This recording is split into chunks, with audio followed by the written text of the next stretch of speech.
दोस्तों, चंद्रयान 3 को लेकर कुछ ऐसी खबर आ रही है जिसे सुनने के बाद आप खुशी से झूम उठेंगे, क्योंकि इसरो के पूर्व चीफ डॉक्टर के सिवन ने चंद्रयान 3 को लेकर कुछ ऐसी बात कह दी है कि चीन, अमेरिका, यहाँ तक कि पूरा जापान हिल गया है कि आखिर इसरो ने चंद्रयान 3 में वो कौन सी तकनीक लगा डाली है जिसकी वजह से चंद्रयान 3 दुनिया का सबसे धांसू मिशन बन चुका है। दुनिया भर के वैज्ञानिकों की नजर अब चंद्रयान 3 पर ही टिकी हुई है। पाकिस्तान भी पूरी तरह से बौखलाया हुआ है, क्योंकि चंद्रयान 3 की सफलता उसकी आंखों का कांटा बना हुआ है। वहीं चीन भी तड़फड़ा रहा है। चीन भी जानना चाहता है कि जहां अभी तक कोई नहीं पहुंच पाया, यानी चांद के साउथ पोल पर, जिसे डार्क साइड ऑफ मून कहते हैं, वहां भारत सेकंड अटेम्प्ट में कैसे सफल होगा। इसरो ने चंद्रयान 3 में वो कौन सी तकनीक लगा डाली है जिसे पूरी दुनिया जानना चाहती है। सबसे बड़ी बात तो यह है कि अमेरिका भी बहुत पहले से ही इसरो के इस मिशन में मदद कर रहा है, क्योंकि इसके पीछे उसका मकसद है चंद्रयान 3 द्वारा लिया गया चांद का वो सीक्रेट डेटा जो नासा के मानव मिशन में बहुत हेल्पफुल साबित होने वाला है। इसके अलावा अमेरिका चंद्रयान 3 के साथ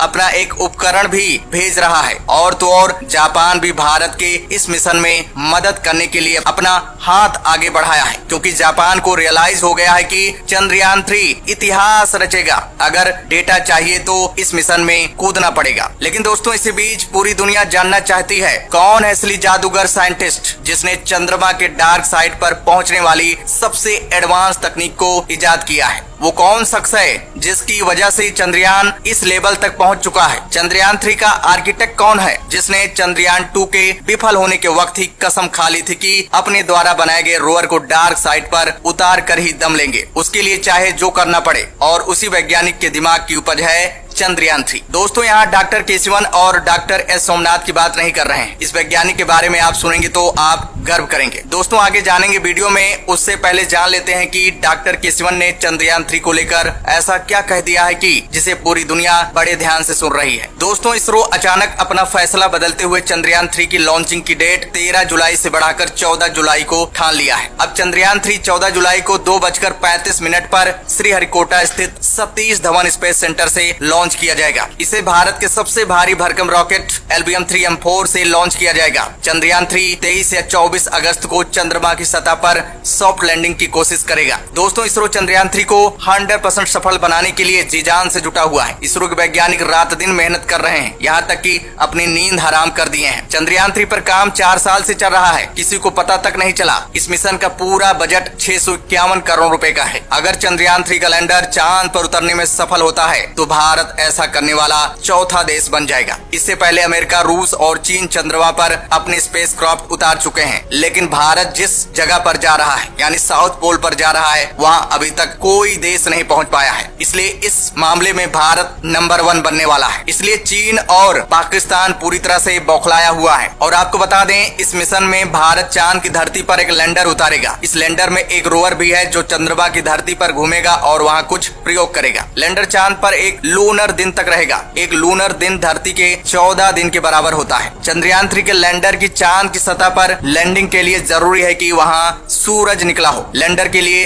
सनलाइट जरूरी है। चांद पर 14-15 दिन सूरज निकलता है और बाकी 14-15 दिन सूरज नहीं निकलता है। चंद्रयान 3 चंद्रमा पर पता करेगा कि वहाँ का तापमान कैसा है, सतह पर भूकंप कैसे और कितने आते हैं, वहाँ प्लाज्मा इन्वायरमेंट कैसा है और वहाँ की मिट्टी में कौन से तत्व हैं। चंद्रयान 3 का मेन मकसद सटीक लैंडिंग है। इसके लिए बहुत सारे काम किए गए हैं। इसमें नए उपकरण, बेहतर एल्गोरिदम, फेलर मोड का ध्यान दिया गया है। इसरो ने चंद्रयान 3 को 3 हिस्सों में तैयार किया है, जिसे टेक्निकल भाषा में मॉड्यूल कहते हैं। पहला है प्रोपल्सन मॉड्यूल, दूसरा है लैंडर मॉड्यूल और तीसरा है रोवर। प्रोपल्सन मॉड्यूल चंद्रयान 3 को पूरी शक्ति से उड़ाकर धरती से स्पेस में पहुंचाएगा और चांद तक का सफर कराएगा। चांद पर पहुंचने पर इस वाली यूनिट का काम बंद हो जाएगा, फिर काम करेगा लैंडर, उस पूरे सेटअप को चंद्रमा की जमीन पर उतारने का काम, और अपने साथ लेकर उतरेगा रोवर को। रोवर में 4 चक्के लगे होंगे, रोबोट है, घूमेगा, फोटो खींचेगा, वीडियो बनाएगा, छोटे में कहें तो बैटरी रहने तक जानकारी जुटाएगा। चंद्रयान 3 में जो तकनीक इस्तेमाल किया गया है, जिसकी चर्चा पूरी दुनिया में हो रही है, नासा भी दंग है, उसका नाम है spectropolarimetry of habitable planet earth, यानी इसको शॉर्ट में कहते हैं सेप, जो चंद्रयान 2 में नहीं था। सेप चंद्रमा की सतह का स्टडी करेगा,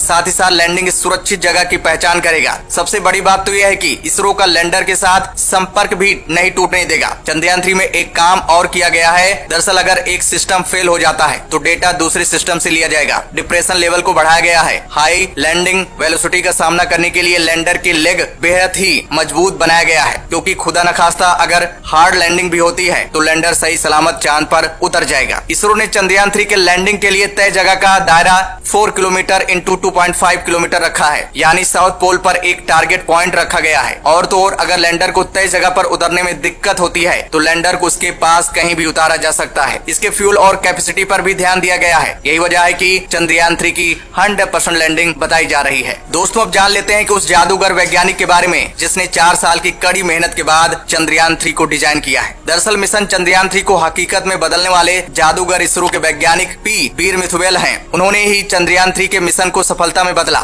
इसरो के वैज्ञानिक वीर मिथुवेल तमिलनाडु के बिल्लुपुरम के रहने वाले हैं। वीर मिथुवेल इसरो के वरिष्ठ वैज्ञानिक हैं। वो चंद्रयान 3 के प्रोजेक्ट के आर्किटेक्ट हैं। ये प्रोजेक्ट उनके ही दिमाग की उपज मानी जा रही है। इससे पहले चंद्रयान 2 का प्रोजेक्ट एम विनीता संभाल रही थी, लेकिन इसकी लैंडिंग में उन्हें सफलता नहीं मिली, जिसके बाद वीर मिथुवेल ने इसकी जिम्मेदारी ली है। आपको बता दें 7 सितंबर को चंद्रयान 2 लैंडर का चंद्रमा पर सॉफ्ट लैंडिंग फेल हो गया। ये विफलता इसरो के लिए एक बड़ा झटका था। वीर मिथुवेल ने IIT मद्रास से ग्रेजुएशन की डिग्री हासिल की है। दोस्तों चंद्रयान 3 का सारा क्रेडिट वीर मिथुवेल पर जाना चाहिए। हमें इस वैज्ञानिक का सलाम करना चाहिए। वीर मिथुवेल के टैलेंट की प्रशंसा पूरी दुनिया कर रही है। इस वैज्ञानिक की मेहनत का लोहा पूरी दुनिया मान रही है। तो दोस्तों हमें वीर मिथुवेल पर गर्व करना चाहिए। फिलहाल इसके बारे में आपका क्या कहना है दोस्तों, कमेंट्स करके जरूर बताइएगा। तो दोस्तों जय हिंद, जय भारत।